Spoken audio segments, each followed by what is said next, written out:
बिस्मिल्लाहिर्रहमानिर्रहीम। अस्सलाम वालेकुम। आज हम डैम्प ऑसिलेशन के बारे में पढ़ेंगे। तो स्टार्ट करते हैं सबसे पहले इसकी डेफिनेशन। इसको डिफाइन इस तरह से किया जाता है, oscillation in which the amplitude decreases with time due to energy dissipation are called the damp oscillation. यानी कि जब ऑब्जेक्ट वाइब्रेट कर रहा होता है तो उसका एम्पलीट्यूड पहले ज़्यादा होता है, फिर Aahista Aahista with the passage of time उसका एम्पलीट्यूड कम होने लग जाता है और फिर एक टाइम ऐसा आता है कि वो रुक जाता है। अब ऐसा क्यों होता है? ऐसा उसके ऊपर लगने वाली एक्सटर्नल फोर्स की वजह से होता है। एम्पलीट्यूड के अंदर जो डिक्रीज होता है वो बेसिकली वो एक्सटर्नल फोर्स कौन सी होती है? फ्रिक्शनल इफेक्ट होता है और एयर रेजिस्टेंस होती है, जिसकी वजह से वो अपनी मोशन को कम कर देता है। अगर आप इसमें देखें तो फर्ज करें जैसे ये आपके पास एक स्प्रिंग है, पहले ऑसिलेट कर रहा था और उसकी एम्पलीट्यूड ज़्यादा था, लेकिन बाद में आहिस्ता आहिस्ता उसका एम्पलीट्यूड कम हो गया। इसका मतलब है कि हमारे पास जितनी भी मोशन परफॉर्म की जाती हैं जो कि हार्मोनिक मोशन होती हैं वो सारी की सारी डैम्प्ड होती हैं, क्योंकि हम जिस भी मोशन को देखें वो सारी कुछ टाइम के बाद अपने एम्पलीट्यूड को डिक्रीज करते करते रुक जाती हैं। तो प्रैक्टिकली सारी वाइब्रेशंस, सारी ऑसिलेशंस डैम्प ही होती हैं। इससे पहले जो हमने सिंपल पेंडुलम या मैथ स्प्रिंग सिस्टम को पढ़ा था उसमें जिस ऑसिलेशन को हमने स्टडी किया था वो आइडियल कंडीशन थी। आइडियल कंडीशन का ये मतलब है कि ये प्रैक्टिकली एग्जिस्ट नहीं करती, जस्ट हम इसको इमेजिन कर सकते हैं। यानी जिस चीज़ को हमने 100% कह दिया उसको हमने आइडियल कह दिया, जो कि ऐसा पॉसिबल नहीं होता। तो हमारे पास प्रैक्टिकली जितनी भी ऑसिलेशंस होती हैं वो सारी डैम्प होती हैं, क्योंकि एयर रेजिस्टेंस होती है जो कि उसको रोकती है। एयर का इफेक्ट लाजमी इसके ऑसिलेशन में इफेक्ट कर रहा होता है। फ्रिक्शन भी इसके ऊपर इफेक्ट कर रही होती है, यानी कि अगर एक ऑब्जेक्ट दूसरे ऑब्जेक्ट के ऊपर स्लाइड कर रहा है तो स्लाइडिंग की वजह से स्लाइडिंग फ्रिक्शन आएगी। और जाहिर सी बात है क्योंकि उसने एयर के अंदर ऑसिलेट करना होता है तो बीच में एयर रेजिस्टेंस भी होती है। ये ऐसे फैक्टर होते हैं जो कि उसकी ऑसिलेशन को ऐसा ऐसा काम कर देते हैं और ऑब्जेक्ट रुक जाता है। अब इस बात को आप यहाँ से समझ सकते हैं। यहाँ पर एक मैथ स्प्रिंग सिस्टम है जो कि इनिशियली बहुत ज़्यादा ऑसिलेट कर रहा है, यानी कि उसके एम्पलीट्यूड की वैल्यू बहुत ज़्यादा है। फिर क्योंकि इसके ऊपर फ्रिक्शन और एयर रेजिस्टेंस एक्ट कर रही है, इसकी वजह से इसका एम्पलीट्यूड कम हो रहा है। और अगर आप इसके साथ बनने वाले ग्राफ को देखें तो ग्राफ के अंदर एम्पलीट्यूड कम होता हुआ आपको दिखाई देता है। यानी अगर आप इसके ग्राफ को देखें तो ये आपको ऐसी एक कंप्लीट पिक्चर देगा कि स्टार्टिंग में क्या होगा कि इसका ये एम्पलीट्यूड बहुत ज़्यादा होगा, यानी कि वाइब्रेशन ज़्यादा होगी। फिर हर एक वाइब्रेशन के बाद इसमें क्योंकि मुसलसल एयर रेजिस्टेंस एक्ट कर रही होती है तो इसका एम्पलीट्यूड आहिस्ता आहिस्ता डिक्रीज करता है और यूं ही इस तरह से ये हर एक ऑसिलेशन के बाद अपने एम्पलीट्यूड को कम करते करते एक पॉइंट पर आकर जीरो हो जाता है। यानी उस ऑब्जेक्ट की जो ऑसिलेशन होती है वो ख़त्म हो जाती है और ऑब्जेक्ट स्टॉप हो जाता है। तो ये जो ऑसिलेशन होती है इसको डैम्प ऑसिलेशन कहा जाता है। आपके बुक के अंदर एक और एग्जांपल भी इसकी यहाँ पर मेंशन की गई है कि ये मोटरसाइकिल के या गाड़ियों के जो शॉक ऑब्जर्वर होते हैं ये डैम्प ऑसिलेशन की बहुत अच्छी एग्जांपल होते हैं। तो यहाँ से हमें ये बात क्लियर होती है कि जितनी भी प्रैक्टिकली परफॉर्म की जाने वाली ऑसिलेशंस होती हैं वो सारी ही डैम्प होती हैं। लेकिन अगर मैं इसके बरक्स बात करूँ अनडैम्प ऑसिलेशन की तो ये क्लियरली यहाँ से पता चल सकता है कि अनडैम्प ऑसिलेशन ऐसी ऑसिलेशन होगी जिसके अंदर एम्पलीट्यूड की वैल्यू कांस्टेंट रहती है, सेम रहती, चेंज नहीं होती। इससे पहले आपने जो है ना वो फोर्स ऑसिलेशन पढ़ा था, अब बल्कि फोर्स से भी पहले आपने फ्री ऑसिलेशन पढ़ा था। अब फ्री ऑसिलेशन और अनडैम्प्ड की अगर मैं बात करूं तो मैं कह सकता हूं कि ये तकरीबन एक जैसी बात है। उसके बाद आपने फोर्स ऑसिलेशन पढ़ा तो उसमें आपने कहा था कि जो ग्राफ होता है वो ग्रेजुअली इंक्रीज करता है, यानी कि हर पीरियोडिक फोर्स के बाद उसका एम्पलीट्यूड बढ़ जाता है। जबकि डैम्प ऑसिलेशन के अंदर क्या होता है कि हर ऑसिलेशन के बाद उसका एम्पलीट्यूड कम हो जाता है और इतना कम होता है कि एक टाइम के बाद जीरो हो जाता है। और अगर मैं अनडैम्प ऑसिलेशन की बात करूं कि इसका ग्राफ हमेशा कांस्टेंट रहेगा, इसकी वैल्यू आप देख सकते हैं किसी भी पॉइंट के ऊपर कम या ज़्यादा नहीं हो रही, तो ये फ्री ऑसिलेशन भी हमारे पास एक अनडैम्प ऑसिलेशन ही होती है। इसके बाद हमारे पास नेक्स्ट कॉन्सेप्ट आ जाता है शार्पनेस ऑफ रेजोनेंस। देखिए शार्पनेस ऑफ रेजोनेंस को समझने के लिए आपको इस ग्राफ को समझना पड़ेगा। ये ग्राफ फ्रीक्वेंसी और एम्पलीट्यूड के दरम्यान में बनाया गया है। आपको तीन तरह की कर्व नजर आ रही हैं इसके अंदर। इसमें से ये जो तीनों कर्व हैं ये तीनों डैम्पिंग को शो कर रही हैं। अब क्योंकि हमने अभी डैम्पिंग के बारे में पढ़ा है कि डैम्पिंग एक ऐसा इफेक्ट होता है जो कि एम्पलीट्यूड को कम करता है। अगर डैम्पिंग ज़्यादा होगी यानी कि फ्रिक्शनल इफेक्ट ज़्यादा होगा तो ऑब्जेक्ट ज़्यादा वाइब्रेट नहीं कर सकेगा, उसकी ऑसिलेशन कम होगी, ठीक है। और अगर डैम्पिंग का इफेक्ट बहुत कम है तो इसका मतलब है कि कोई भी एक्सटर्नल फोर्स फ्रिक्शनल इफेक्ट नहीं है तो वो ज़्यादा एम्पलीट्यूड के साथ वाइब्रेट कर सकता है। अब ये जो आपको पहली कर्व नज़र आ रही है ये वाली, इसको मैं 1 कह देता हूँ, जिसके साथ लिखा हुआ है स्मॉल डैम्पिंग।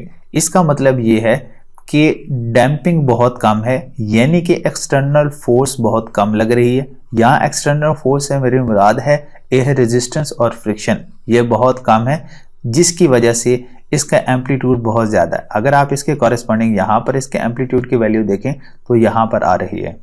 इसके बरक्स अगर आप इसके सेकंड वाले इसमें देखें तो यहाँ पर इसकी डैम्पिंग मॉडरेट है, यानी स्मॉल डैम्पिंग से थोड़ी सी ज़्यादा डैम्पिंग है, लेकिन तब आपकी जो कर्व बनेगी वो ऐसी होगी कि स्मॉल डैम्पिंग की निस्बत कम होगी, यानी इसका एम्पलीट्यूड आपको यहाँ तक दिखाई देगा। इसके बरक्स अगर आप लास्ट वाली इस तीसरी कर्व को देखें तो यहाँ पर लिखा हुआ है लार्ज डैम्पिंग, यानी कि एक्सटर्नल फोर्स एयर रेजिस्टेंस और फ्रिक्शनल का इफेक्ट बहुत ज़्यादा है। इतनी ज़्यादा डैम्पिंग है कि ये अपने एम्पलीट्यूड को ज़्यादा नहीं इंक्रीज कर सके। तो देखें तो ये ज़ीरो वैल्यूज होती हैं, तो ये ज़ीरो के बिल्कुल करीब करीब है, यानी इसकी एम्पलीट्यूड की वैल्यू बहुत कम है। तो जिनके अंदर आपको लार्ज डैम्पिंग देखने को मिलती है वहाँ पर जो एम्पलीट्यूड की वैल्यू होती है वो कम होती है।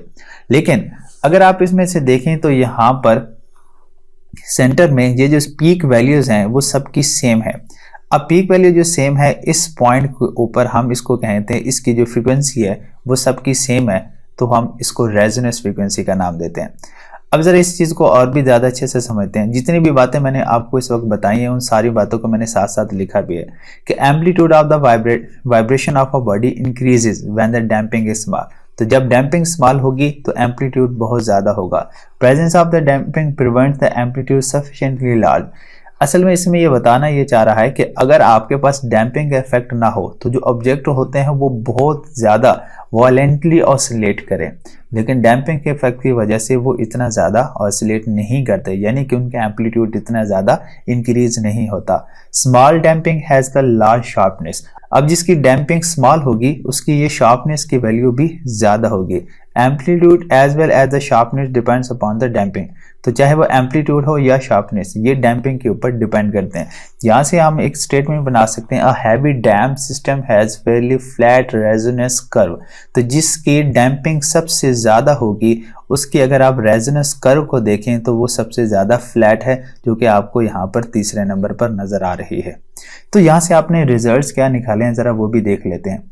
The amplitude decreases rapidly at the frequency slightly different from the resonance frequency। इस पॉइंट को समझिएगा।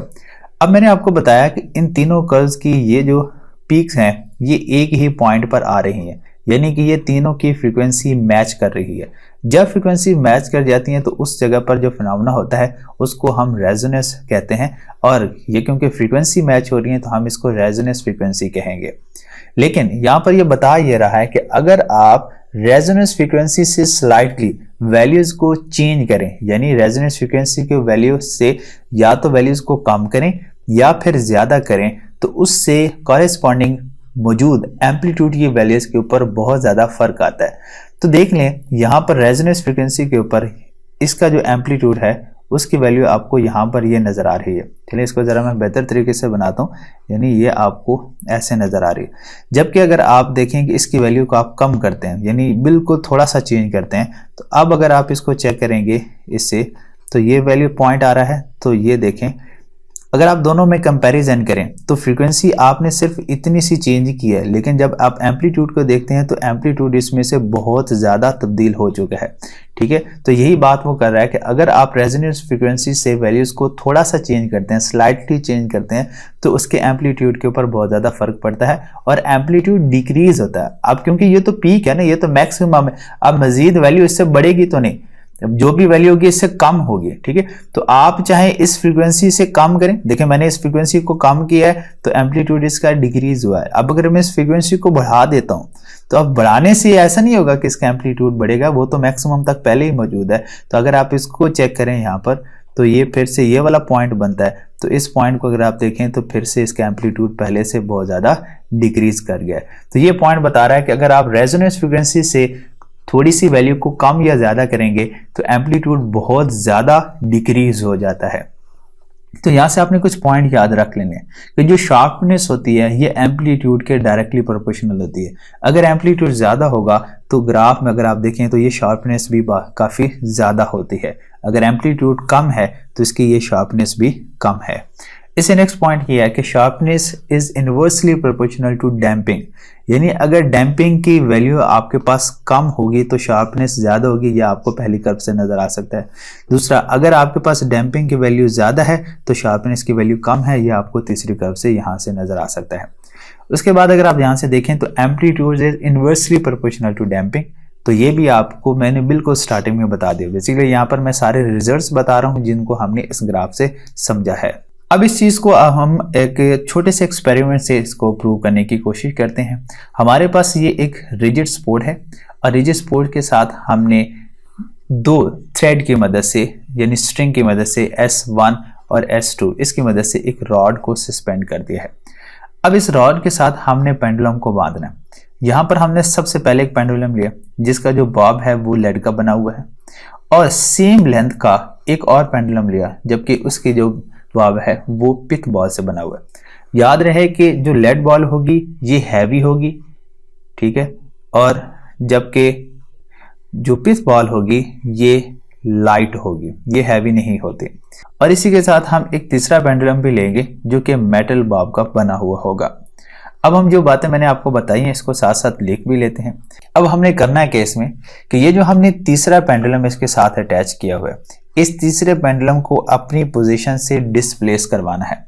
जब आप इसको अपनी पोजीशन से डिस्प्लेस करवाएंगे तो ये वाला करेगा वाइब्रेट, इसकी वाइब्रेशन जो होगी वो ट्रांसफर होगी इस रॉड के अंदर, जिसकी वजह से ये दोनों पेंडुलम भी ऑसिलेट करना स्टार्ट कर देंगे। अब इनकी ऑसिलेशन से क्या होगा कि क्योंकि सबकी लेंथ एक जैसी है तो इनकी फ्रीक्वेंसी मैच कर जाएगी। फ्रीक्वेंसी तो दोनों की मैच करेगी, दोनों सेम फ्रीक्वेंसी पर ही ऑसिलेट करेंगे, लेकिन जब हम दोनों के एम्पलीट्यूड का कंपैरिजन करते हैं तो हमें पता चलता है कि जो पिथ बॉल होती है इसका एम्पलीट्यूड कम होता है जबकि लेड बॉल का एम्पलीट्यूड ज़्यादा होगा। उसकी वजह क्या होगी कि लेड बॉल क्योंकि मैस इसका काफ़ी ज़्यादा होता है, फ्रिक्शनल इफेक्ट यानी कि फ्रिक्शन और एयर रेजिस्टेंस का इफेक्ट इसके ऊपर कम होता है। अब जबकि ये बॉल लाइट है तो लाइट बॉल के ऊपर फ्रिक्शनल इफेक्ट ज़्यादा असर करता है और इसकी वजह से ये खुद को ज़्यादा ऑसिलेट नहीं करवा सकता और इसका एम्पलीट्यूड कम होगा। इस बात को आपने अपनी प्रैक्टिकल लाइफ में बहुत सारी जगह पर ऑब्जर्व किया होगा कि जो लाइट मैस होता है उसके ऊपर फ्रिक्शनल इफेक्ट भी ज़्यादा होता है। तो जिस बात को अभी हमने एक्सप्लेन किया था, पहले जो ग्राफ को एक्सप्लेन किया था, वो हमने इस एक्सपेरिमेंट से भी देख लिया।